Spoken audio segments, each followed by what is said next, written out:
your host in the studio, Doogie Howser, Stern, and Money.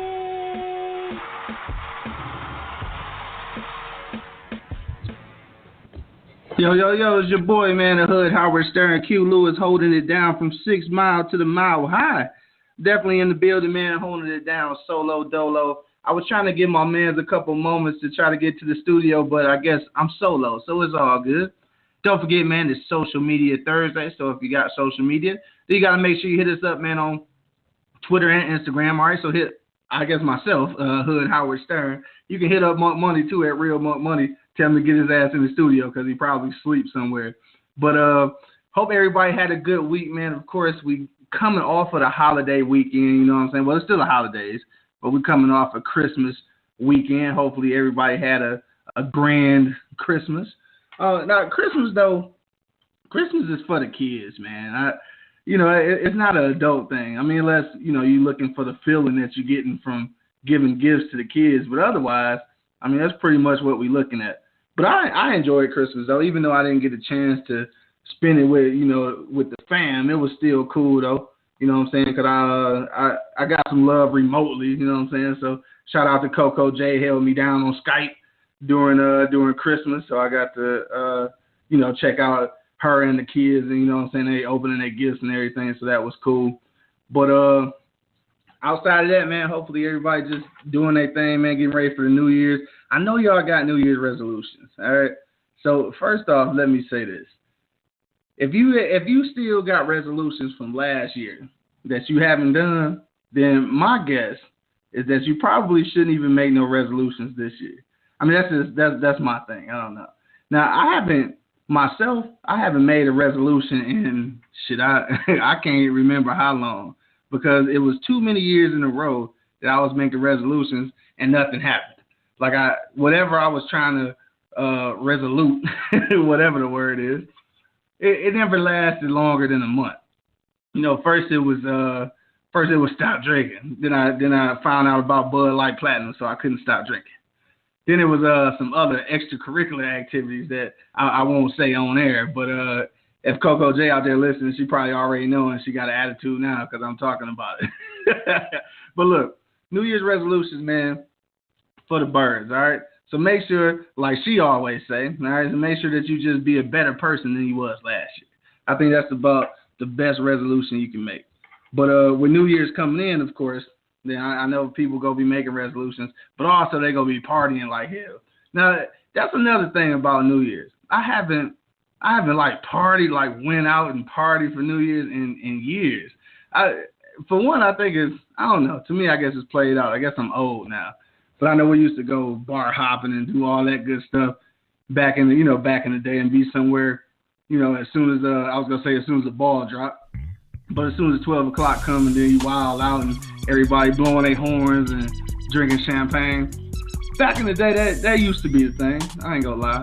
But now, I don't know. I guess I'm old. I just want to kick it with the fam, drink some champagne. I know one year we had margaritas. And that was me and Coco J had a little set at her crib and had margaritas, which was way too strong. I think I'm feeling the effects of the margaritas still to this day. Matter of fact, if I ain't mistaken, I think it's still some margarita mix there. So maybe next time I'm there, so we can make some margaritas. But yeah, New Year's, man, for me, not resolutions, man. Just trying to do something a little better than last year. Keep it pushing. Whatever you had going on this year, just double up on it. I think that's the thing right there. Try to get motivated for 2017. Now, speaking of motivation, though, this don't have shit to do with motivation, but I just wanted to say it. For all my people out in the Detroit area, this is some news that I just got, and I'm not sure what the hell going on, but from what I understand, Trey Songz got arrested in Detroit after a concert. Now, I don't know what the hell happened down there, but apparently, from what I've gathered so far, something happened. They was trying to get him off the stage. He became irate and started throwing shit. So apparently Trey Songz throwing shit off the stage and hit one of the officers in the head or some shit, right? So they arrested his ass for like basically assault on the officer. I don't know what happened exactly because like the details still kind of scarce. At least out this way it is. I don't know. People in Detroit probably already know what happened. But yeah, so they arrested him for a few hours. I believe he got released already and he got a court date like in January. So I don't know what the hell going on in Detroit that at a concert you got R&B niggas like going crazy and shit, throwing shit. I really want to know what happened. If you in the D right now and you listening to this show, man, you know what happened to Trey Songz, man. Hit me up, 760-283-4647. I want to know what the hell happened down there in Detroit, man. So evidently it was a concert. I want to say at Joe Louis, I believe. So right downtown, concert downtown. Something happened. He got into an altercation. I'm guessing with the police because he just started throwing shit, and one of the police officers got busted in the head. So I don't know, man. Shout out to my man Trigger, you know what I'm saying? Shout out to my man Trey Songz, dog. Hey, stay out of trouble, bro. That's all I can say. Now, getting off of that subject, though, you know what I'm saying? Because too many people getting in trouble already. It ain't even 2017, man. Come on, dog. In 2016, you know, on a high note. But on a high note, though, this is what I'm prepared for in 2017. Not to get all conscious or no shit like that. But in 2017, I'm prepared for some unity. All right? And I know I always start talking political shit. I always get a little political. But I think 2017 is definitely gonna be the year where we gonna have to come together and do some uniting. that ain't even a word, but like not the way I said it anyway. But I think this is a grand time because I said this before. I know people probably tired of talking about Donald Trump. I know I am too. But the reality of it is in January, that's going to be our president. You know what I'm saying? In less than 30 days, Donald Trump will be our president. So this is our opportunity right here. So Trey Songz, you can't be on stage at Joe Louis throwing stage material at police and shit. We got a bigger thing to do here. Like I said, I don't know what happened there. But that shit is low-key hilarious when R&B niggas is just like getting arrested for assaulting police officers. I don't know what the hell going on. But on the strip of that too. Also in 2017, I don't know if a lot of people not really up on this, and probably because like old school authors and writers and shit ain't really our thing. But my man, right? My man James Baldwin, all right, finally getting a little documentary. It's like a documentary movie type situation coming out in February. So if you familiar with The Fire Next Time and notes on Notes on the Native Son, some of his classic joints, and a really classical orator back in the day, man. Shout out to my man James Baldwin. His documentary finally coming out. Now he passed away like in 80, I don't know, like 85, 86, somewhere back in there. So, you know, he's been gone for a long time, but I think it's always a good time to remember, you know, some of the great authors. And I think the release of his documentary, though, is going to be important for 2017 because I think that 2017 is the reemergence of black writers, though. So don't quote me on that, but when it happened, I will take full credit for saying that shit earlier. All right? So I'm going to take credit for that. Also, too, man, before we get off into anything else, I almost forgot. I got to give a shout out to our partners. All right, got to give a shout out to our partners over at Sky 99 FM, Blackout Radio, and also at New Orleans Talk Network. All right. So that's our partners over there. You can get to that at www.neworleanstalknetwork.com, Blackout Radio, and Sky 99.5 in Trinidad. You know what I'm saying? We out in Trinidad. We out here banging. Also, you can catch all the replays of all the shows right here on our website, www.eblockradio.com. All right. But anyway, so what we talking about today, too, before we jump off into everything, we're talking about some of the most classic shit that happened in 2016. Now, some of this shit ain't classic. Some of this shit is just major headlines for some reason. I'm not sure exactly why. but they major headlines nonetheless. So we go jump off into some of those. Also, you want to stick around to the end. I got my man Omeezy Miles checking in. We got his joint that we go play at the end. I think it's called Hang It Up. It's a little party banger. Shout out to my man Omeezy Miles. That's my musical guest. Last musical guest of the year. So we go end that on a good note. Don't forget also, too, if you got music and you want to be featured on the show, you can send your MP3 to eblockradio@gmail.com. All right? eblockradio@gmail.com. Now, again, I want to warn you. Some of these headlines probably not real exciting, but we're going to try to make them kind of exciting anyway. And don't forget, if you're on eblockradio.com right now, you can hit us up 760-283-4647 and talk about something that was major in your 2016. Or if you just want to talk a little shit, do that too, because we open. It's the end of the year, last show. I see Coco J online. It looks like she want to say something. I can't tell because I can't really see her. But in case you did, I just want to give her the green light. You can say something. All right, so look. This is where we go start. Now, I think the most obvious thing in 2016 is kind of something what I already started talking about, and that's Donald Trump. All right, so maybe we'll save him to the end. I don't know. Well, let's talk about we'll save him to the end. So first of all, I want to say something about. Let me see, where we want to start. Let's talk about Ali, man. So of course, Muhammad Ali passed this year, so this is a major event of 2016. Now, a lot of people up until this point, like when he actually passed away, a lot of people didn't know a lot about Muhammad Ali. Now, is that our fault? I think so. I think a lot of that is our fault because when I say our fault, I'm talking about our generation. Because the younger generation don't always, they don't. Let me see, how can I put this? They don't read. They don't read, so it's up to us to, kind of keep our legends alive. Now, a lot of people knew that, of course, he was a great boxer, and a lot of people who play video games know that he's damn near unbeatable on all the boxing games. But what they didn't know was just Muhammad Ali, the man, though. And the crazy thing about it, though, is that his life and legacy, again, like I said, everything coming full circle.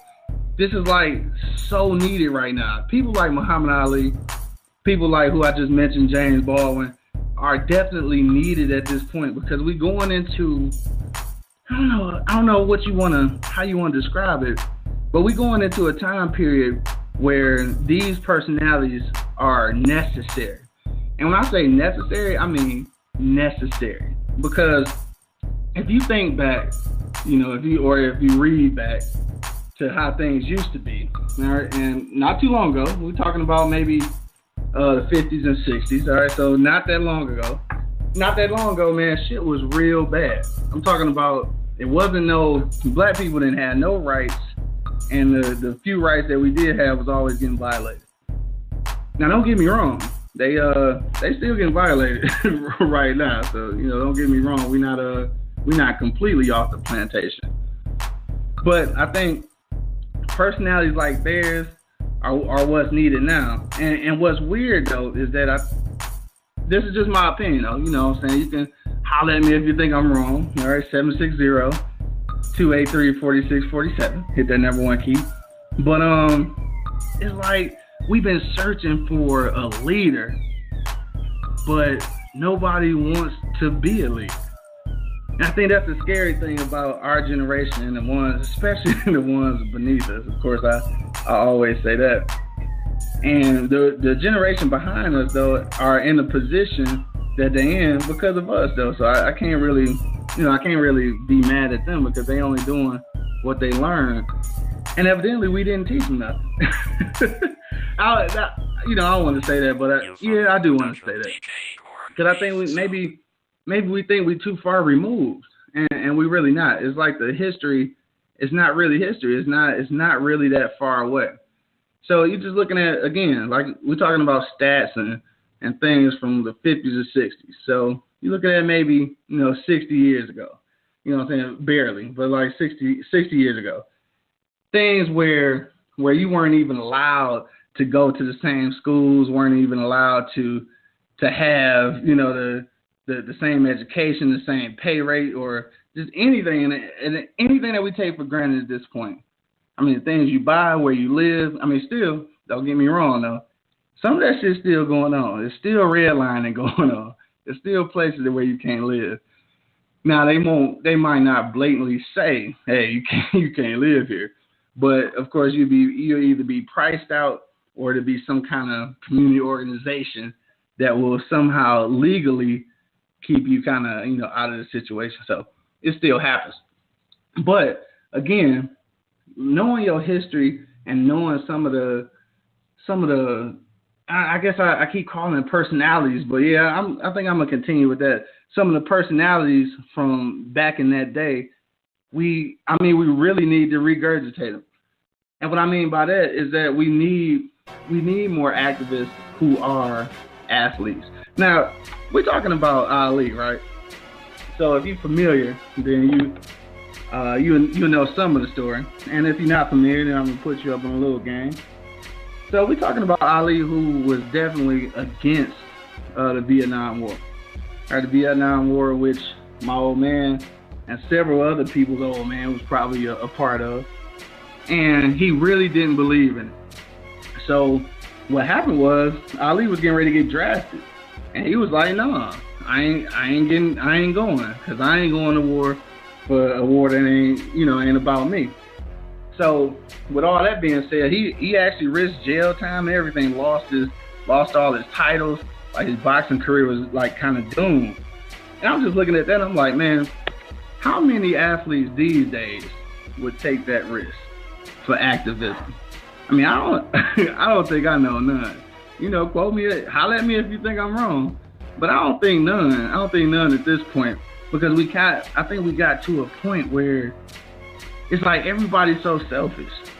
and it might have been created out of necessity. You know what I'm saying? I think that maybe we went through so much struggle, or, just clawing tooth and nail to get everything done, that now I think we have some kind of, I don't know, what's the word I'm looking for? I can't even think of the word. It's like somebody owes us something now. So at this point, it's like everybody for themselves, crabs in a barrel kind of thing. And if that continues, I don't really know. You know what I'm saying? I'm not no politician or nothing, but I really don't know how we can get this together. Because there's people who do selfless acts like that. Because I don't even know if I could do it. I don't even know if I could risk my 9 to 5 for activism. You know what I'm saying? We're talking about somebody who risking a heavyweight, championship belts, their career, like basically what they do. Risking that for what they believe in. That's crucial. And like I said, aside from how good of a boxer he was, a lot of people don't know that, about his character. And I think maybe once we start learning stuff like that, of course we can kind of put that into, our own categories. But like I said, it's a tough thing. Because the way the system is, everything is so tough. It's like you're scared to lose your job. So that's bravery right there, though. How many people are actually brave enough to do that, man? I don't know. So again, 2016, man, we think about Ali's passing, man. You want to think about the things that he actually brought to the culture, not just our culture, but the culture of America, period. It kind of made people stand up and take notice. So. And I think that's what we're looking for now. But the thing is that everybody's looking, but nobody's raising their hand to take the position. And I guess maybe because the world now is so small, thanks to the internet, that it's like, I don't know, it's like nobody wants to take the leadership position. I guess maybe because too many people looking. I don't know. It's kind of a weird thing. I don't know, but I just want to think back on that and reflect on Ali's passing. And like I say, to make sure that you understand that he's more than just a great boxer. And that kind of attitude, that kind of character is what we need to, bring to our own generation. But we're going to keep it moving, though. You know what I'm saying? I don't want to get too political. I do got Coco J on the line. Look like she want to say something. And I'm talking political, so I'm surprised that she even chiming in, but we're going to bring her in anyway. 313-459. You on live straight from the E-Block. Holla at your boy. Hey, what up, though? What up, though? Nothing much. You know I ain't going to get political on you. Right, that's why I was surprised you were saying something like, hold on, she going to say something about this? You know that's not my thing, but I did have a comment, though, as far as what you were saying as far as with the leadership, the new generation and how, you know, like people like Muhammad Ali, it's not too many of them out there like that anymore, unfortunately. Not at all. But I think the case is because a lot of people nowadays don't want to be a misfit. They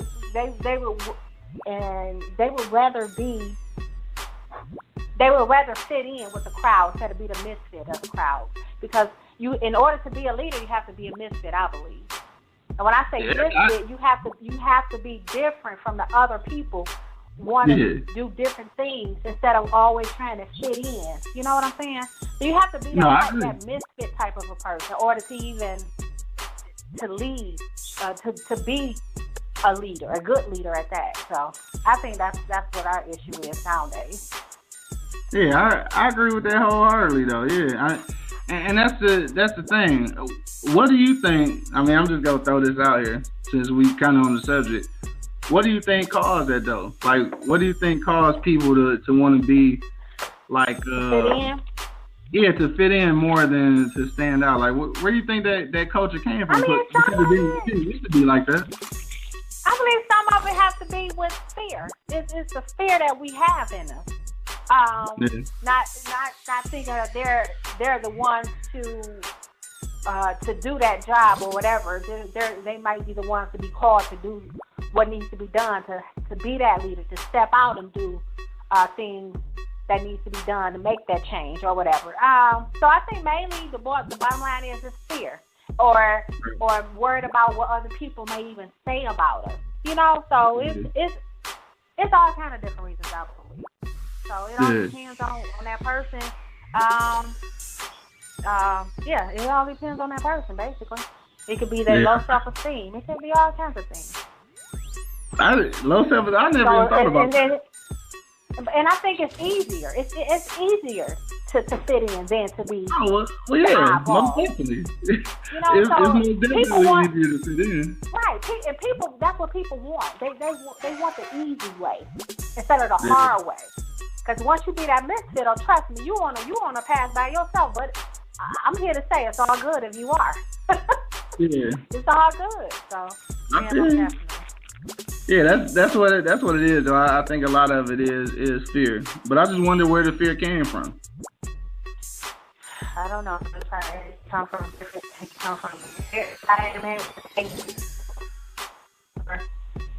you know, just looking at other people that haven't accomplished things that, you know. I mean, it can come. It's many different reasons. Yeah, that's true. Hey, thanks for chiming in, though. I really didn't think you was gonna say nothing about the political shit. No problem. You're welcome. Appreciate that, though. All right, peace. Yeah, so I think she for the most part, yeah, I think that's probably is the biggest part is just people's fear, and it is, and I don't know if this got something to do with the internet. I really don't, but somehow it kind of does. Like I said, because the world is so small now, I think that we have access to, you know what? This kind of double-edged sword. We got access to too much information. Although still it's not the good information that we often seek out. And by doing that though, that's how trends start, because you see what other people doing and then you just kind of start imitating it. Now, that can be a good thing though. I mean, if you imitating or following the right trend. And what I mean by that is, you know, just like what we was talking about Ali, and a moment ago I was talking about James Baldwin. If you follow these type of trends, you know, Malcolm X, Martin Luther King, what have you, you know what I'm saying? If you follow those kind of trends, then that could be a positive effect. But then again, like she said, though, I think that, you know, all of the people that I just mentioned, they stepped outside the box. And for a long time were, I mean, for lack of a better word, they were lonely people because they was doing what other people wasn't doing. I mean, you think about, just for instance, like, we ain't gonna get all into history, but I mean, you just think about like Martin Luther King, who really at that time, especially with Malcolm X, doing his thing, at that time the nonviolent approach was like the craziest thing. Like, people was like, dog, he fucking crazy. Like, how you gonna just be taking them bricks upside the head? You know what I'm saying? So taking that, pushing that fear aside and taking that step outside was, I can't say it was easier then, because physically it had to be harder. So I just wonder what, basically, I guess I wonder what made us soft. Because I mean, that's really what it is. We got soft. Like, and what I think it is, and this is just my opinion, you know what I'm saying?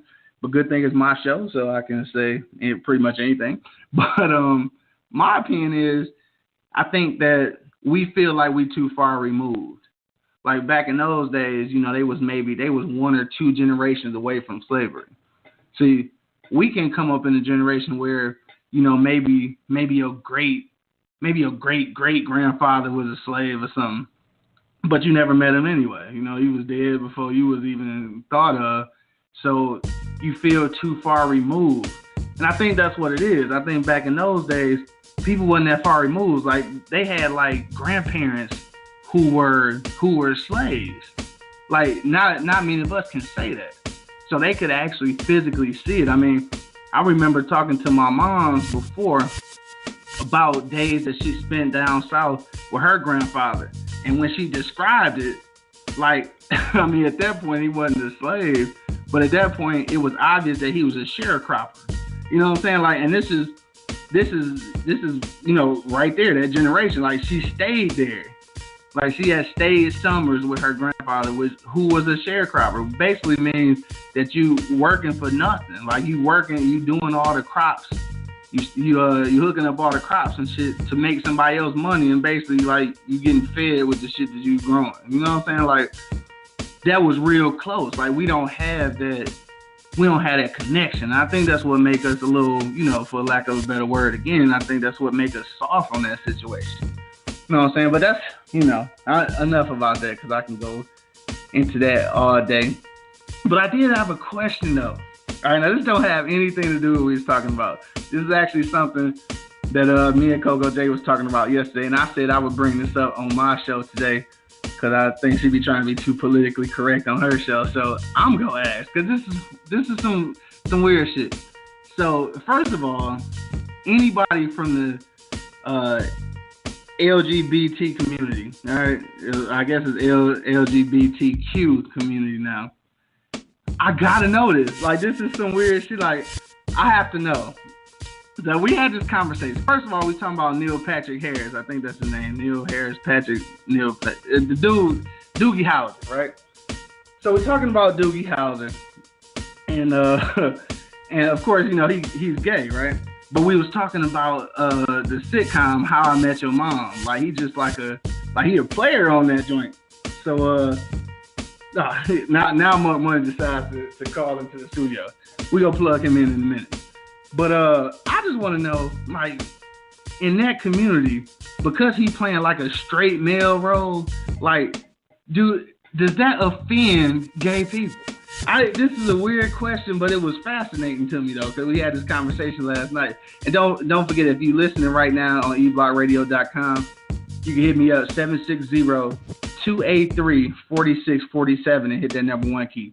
I'm just curious. Like, I really want to know, like, so are members of the LGBTQ community, like, is they pissed that he, that he's doing like that role, like this, like basically the exact opposite of him, or do they see it as a come up? Because to me, the way I look at it, I feel like if you looking for equal rights and everything, I mean, that's the attempt of the community is to be equal. So I felt like for him to be considered for that role means that's equality. That's the way I looked at it.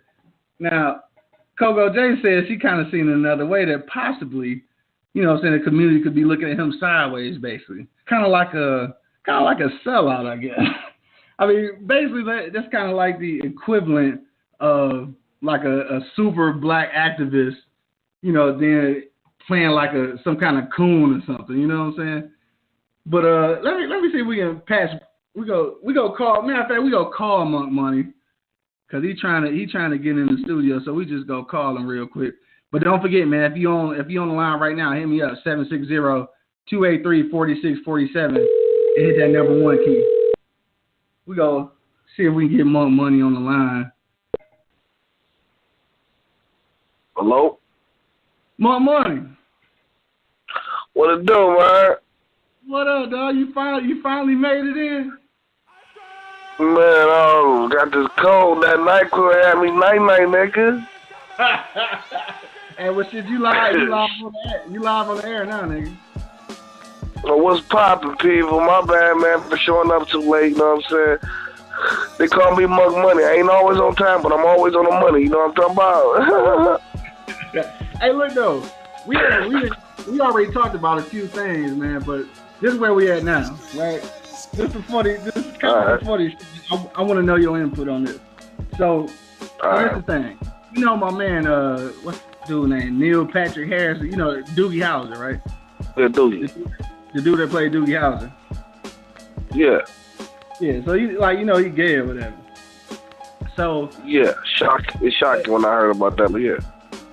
So his show, How I Met Your Mom, whatever. He like a player, like you know what I'm saying. Like he got a lot of ladies on there and shit, right? So me and Coco Day was having this conversation yesterday. She was asking, like, do I think the gay community, LGBTQ and shit, you know what I'm saying, like the for real activists, like, do you think that they mad that he playing that role? Now, see, I said that playing that role shows that there's some equality because he was even considered for a role that was so opposite of who he was. She said that possibly they might be looking at him like, nigga, you a sellout. What you think, man? Man, hell no, they don't think a lot of. I don't think so, because I think, personally, a lot of them in the closet they need to come out and just say it. You know what I'm saying? Anyway, flat out. Yeah, I mean, you know what I'm saying? I mean, be who you are, bro. I don't respect a phony, fake motherfucker. Get me? Like, be who you are, bro. If you gay and you know it, clap your goddamn hands. You know what I'm saying? But look, that's kind of what she's saying though. She's saying like, are they looking at him like, how you gonna do this super straight role? Like, you know what I'm saying? Like it's almost like it's against the movement for him to do that. I thought that it's a good thing that he even considered for that. I thought it was a good thing too. I think it's a good thing too because it's good for his career for one. You know what I'm saying? Because he can act straight like he like women. All right. I think he's a great actor for that. You know what I'm saying? And I've known plenty of straight actors that played a lot of gay roles. You understand what I'm talking about? So what's the difference between that? What's between what's his name? Vin Rames and goddamn Sugar, whatever his name was. You know what I'm saying? Who? Pulp Fiction, you talking about? What was his name? No, not Pulp Fiction. Oh! Holiday Heart. Yeah. Holiday Heart. There it is. I forgot about that shit, bro. Yeah, he played a gay in there. You know what I'm saying? Like, shit, Wesley Snipes played a gay. Will Smith played a gay. So what? I don't understand. Like well, I don't understand her logic on that one. I didn't think so though. I thought it was a come up. I think it's a come up. I think it's a come up too. The funny thing is watching that show, you would never know. Like if you didn't know. Right. You would never know. When I found out, it kind of hurt my heart, bro. It hurt. Wait a minute. It hurt your heart, though. Bro. Doogie Howser, bro, was my fucking show, bro. Wait a minute. Doogie Howser, I watched it faithfully. So what you saying now? Is you mad you watched it because he gay? No, I'm not mad at watching. It was just a dude that was an important role in my life. I found out he was gay. I mean, what the hell? You know what I mean? So Doogie Howser was an important role in your life, huh? Hell yeah. I watched Doogie Howser. I wanted to study. You know what I'm saying? I wanted to be a child, a genius. It never happened though, but I wanted to be that. I'm gonna tell you one thing about Doogie Howser, man. And this is some honest truth right here, dog. After watching Doogie, because like you and me and most people watch Doogie Howser. That after watching Doogie Howser is when I felt comfortable. Now, first of all, let me say this: I never called it a diary, all right, but I did feel comfortable keeping a journal because that's what he used to do at the end of the show. Yeah, he used to write this journal. He used to type out what he did that day and shit. So watching Doogie Howser let me know it was okay for a young man to have a journal, not a diary, but a journal. But a journal. Hey, I always had a journal in school. Yeah. Well, yeah, they had you doing that shit at school, but I actually had one. I wonder what happened to that journal. I still got it somewhere. I don't know. I was kind of scared to see what the hell I was writing in that mug now, though. But when you think about it, I don't know. When we get back to Doogie Howser, he ain't played the role that was gay, though. He was in Harold Kumar. He was a pimp in there. You know what I'm saying? He's been playing pimp roles. So now it's kind of weird, though, now, right? I think now he need to play a gay role, though, like just to keep it real with himself. For what, bro? For what? A lot of these dudes play like they ain't gay for all their lives. So what's wrong with him playing a damn TV show that, you know what I'm saying? Like, I understand it. You said they playing in real life, huh? Yeah, a lot of them playing in real life, nigga. Come out the closet. Bring your ass out the closet. Motherfucker. Hell no. For real. Hey, don't forget, man. EblockRadio.com right now. You can hit us up 760-283-4647 and hit that number one key. We was talking about headlines of 2016, but this is just a topic that me and Coach Day was talking about last night, and I promised that I would ask the listeners what they thought about that, because I was curious. We had a long conversation about this shit though, because I just kept trying to equate it to the opposite, and I guess we just never really came to an agreement on that, because she think. Now, she's saying that from a show enough activist, you know what I'm saying, like a show enough LGBT activist, like they'll be kind of pissed off about it. So I looked at it like this: possibly she may have a point, and the only way I equated that was thinking like if you got like a super Black Panther black activist, and you got somebody. You got them like cooning on a movie or something. You probably would be pissed because you would think that they acting fake or they sold out. So possibly that's what they could think about him, because he always doing like the extreme opposite roles. Man, he's an actor, motherfuckers. An actor. Right. Okay, he's supposed to act however this fucking script said. Yes, a great one. You know what I'm saying? He's supposed to act out whatever that damn script say. And if he can act out of it and he does a great job, the fucker is hired, gay or not. What the hell?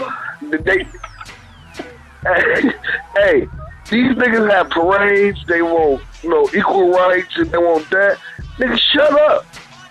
Like, I feel like that. Shut up. You got all you asked for. Like, this man is making money. You know what I'm saying? You should be happy he's a part of the gay community, honestly. For real. That's the way I looked at it. Yeah, I figure you got to show enough opportunity to be considered for a role like that. You know what I'm saying? So. Hell yeah. I think so. Any person that played a role that the script that they gave it to and they played to the T and it was like 100% on point. I don't fuck if you gay. I don't give a fuck if you motherfucker got it. You got it.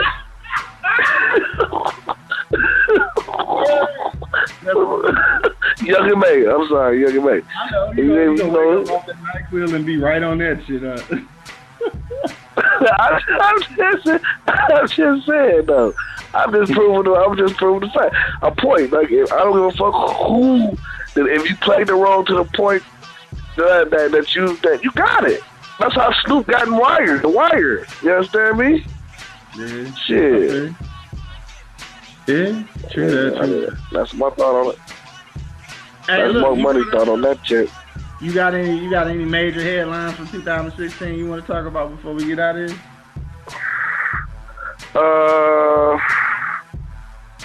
Oh shit. Trump topped the ball for me. Yeah, I know, and that's how I started off talking about that by accident. You know? Then I started talking about Ali dying.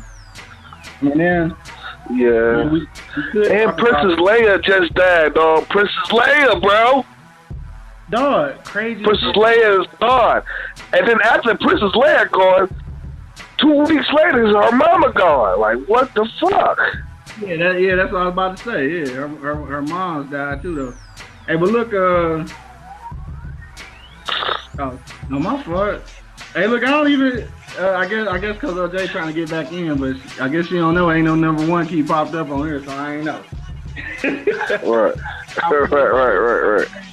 We about to bring you on out in. But yeah, a couple weeks later, her mom died, and then what's called died the other day. Damn, what's my man's name, dog? John Glenn, the nigga that went to the moon and shit. He died. But you gotta be like 90 though. Yeah, you gotta be almost. Huh? Yeah, you had to be like 110, bro. That nigga lived a fucking long life, bro. Right. I can't be upset about shit like that. What? Me and my old man was having this conversation last night, man. What you think about them making it to the moon? You think it's a hoax? You think it ever happened for real? Bro, you never know with our government, dog. I know, that's what my old man was saying. You could never know, bro. Like, you never know, bro. They feed you so much bullshit, you don't know what's bullshit and what's true. You know what I'm talking about? That is true. Yeah, because we had that conversation. We had that conversation last night. Man. He was like, yeah, you go find out years later, them niggas didn't even go. I was like, shit, ain't no telling. Then I was like, shit, they could just go back. Then my old man was like, shit, with all the special effects now, you wouldn't believe shit now, because the nigga just be in the basement talking about he on the moon. Hell yeah, nigga probably filmed Star Wars in his basement. You know what I'm talking about?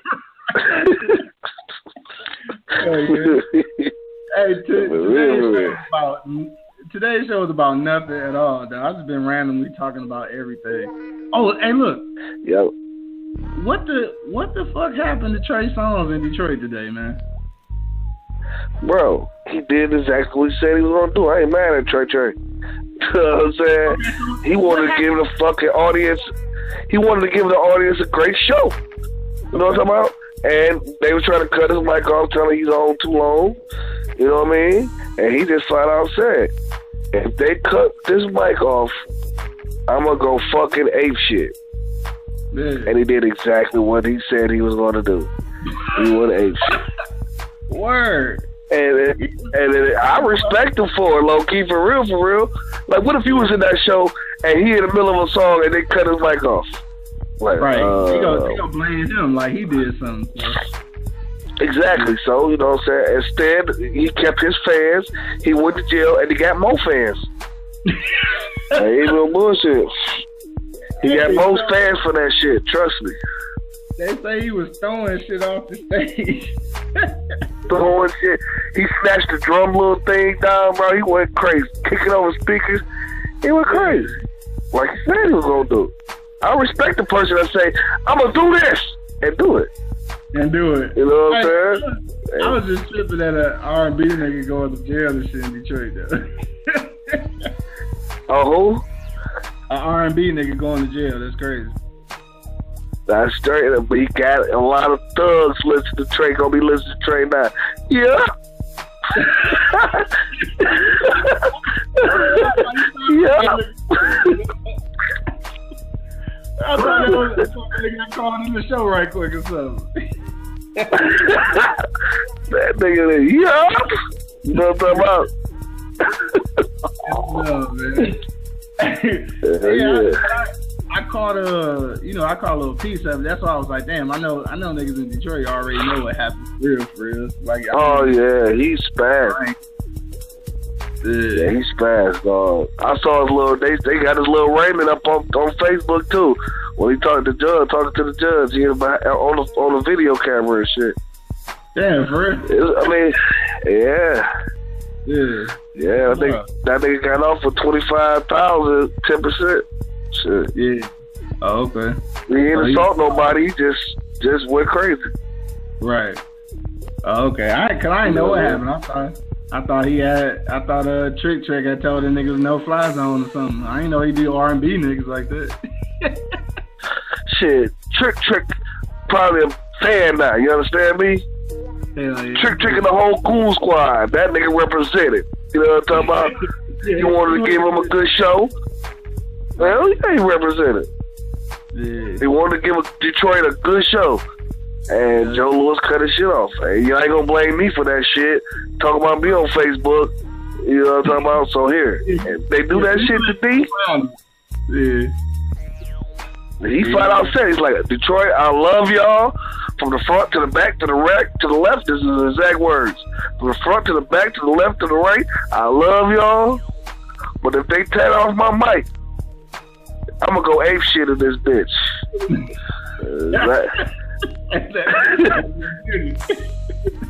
And he did it.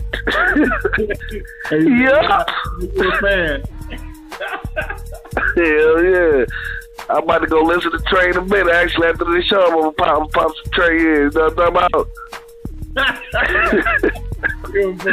I don't want to leave, ooh, but I gotta go right now. You know what I'm talking about? The old Trey. I forgot about that shit. That used to be the joint, though. That used to be the shit, bro. That's what got him started. Right. Hell no. Hey, on that note, man, your ass super late, man. It's about time to get up out of here. Super late. For sure. I want to thank everybody who checked us out, man, from the beginning, even though Money wasn't here from the beginning. You know what I'm saying? And like I said earlier, too, man, hopefully everybody enjoy their Thanksgiving. Enjoy their New Year's, man. Be safe, though. You know what I'm talking about? Be safe, though, for real. Make sure you make it back. Drink in moderation. Drink in moderation, baby. Or if you don't drink in moderation, be at the crib. Be at home. Hell yeah. If you ain't gonna drink in moderation, hold the crib down. Hell yeah. Hell yeah. So you ain't gotta get nowhere and drive and kill nobody. You know what I'm saying? Sit at your crib if you gonna get belligerently drunk. You know? Right. Then pass your ass out in your crib, nigga, and just go to sleep. Slap yourself like, God damn, why I do this? You know what I'm saying? Go regret it in the morning. It's always that motherfucker in the morning like, I ain't never drinking again. Fucking drink. Next week, later, they drinking like, yeah, to next weekend. Right. Yo, on that note, man, we up out of here. Make sure y'all stick around or check out my man, Omeezy Miles. It's our last musical guest for the year, man. Shout out to everybody who called in today, everybody who checking us out on the replay, man. Our partners over there, Blackout Radio. I mean, Blackout. Gotta say it like that. Blackout. For sure, man. Peace to everybody, man. Happy New Year's to everybody, man. Enjoy your family. Enjoy the holiday. You know exactly what it is, man. The livest cloud radio show on the planet. The Hood Howard Stern. This nigga coming up along. I'm trying to hold it, man. Holding it down from 6 miles to the mile high. Oh, okay, now, money, you know what it is. The nigga with all the slackers, though, man. We up out of here, dog. You know what it is. Yeah. Omeezy Miles, man. We up out of here.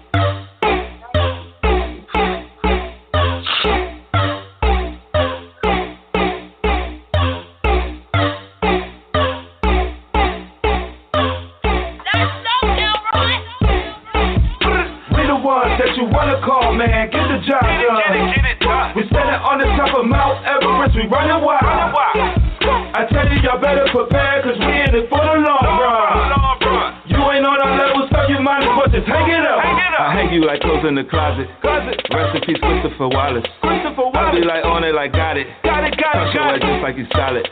You be sitting there, get a couple hits right up through your motherfucking head. You don't really want your motherfucking oven hot, cooking up right on your bed. Yeah. You niggas really not ready. I tell you they softer than Betty. Man, they softer than Teddy. We been ripping this game. Y'all niggas know my name. These niggas stealing that swag though. I be like, these niggas lame. Yeah. We the ones that you wanna call, man. Get the job done. You're standing on the top of Mount Everest. We running wild. I tell you, y'all better prepare, cause we in it for the long run. You ain't on our level, so you might as well just hang it up. Tying up my motherfucking shoes. Man, I'm about to run a long time. This is like a 100K. Nigga, man, it's a long time. I'ma do this shit like every day. You niggas do it like sometime. You niggas hip-hop and hip-hop parade. Naughty by nature like sometime. You niggas know that that's one time. That niggas stick to the cop. Yeah, you ain't nothing but a bitch, nigga. And just like the oven, I'm hot. I tell you, my team, we on top. You know we on top. You see these niggas when they coming up. They on top of Mount Everest. We can see them when they running up. Yeah. We the ones that you wanna call, man. Get the job done. We standing on the top of Mount Everest. We running wild. I tell you, y'all better prepare, cause we in it for the long run.